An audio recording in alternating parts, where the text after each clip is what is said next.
ថ្ងៃនេះខ្ញុំបកស្រាយថាហេតុអីបាយគឺសំខាន់សម្រាប់ការរស់នៅប្រចាំថ្ងៃរបស់យើងដូចយើងបានដឹងហើយបាយគឺជាប្រភពថាមពលដ៏សំខាន់មួយសម្រាប់ការប្រើប្រាស់ energy របស់យើងមានថាកម្លាំងពលកម្មយើងគឺយើងទាមទារការញ៉ាំជាតិ carbohydrate ច្រើនដែរ carbohydrate នេះគឺភាគច្រើនមាននៅក្នុងបាយតែម្ដងហើយមួយទៀតគឺបាយគឺជាប្រភេទអាហារដែលងាយស្រួលនៅក្នុងការរលាយមែនទែននៅពេលដែលយើង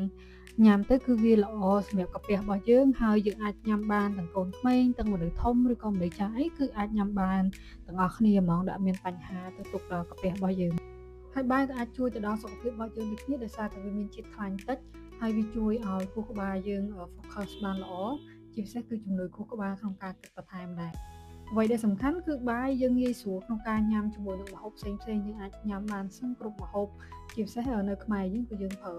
ម្ហូបដែលមានបាយឬបាយសឹងទៅគ្រប់មុខមកជារួមមកបាយគឺជាប្រភពថាមពលដ៏សំខាន់នៅក្នុងការងារប្រចាំថ្ងៃរបស់យើង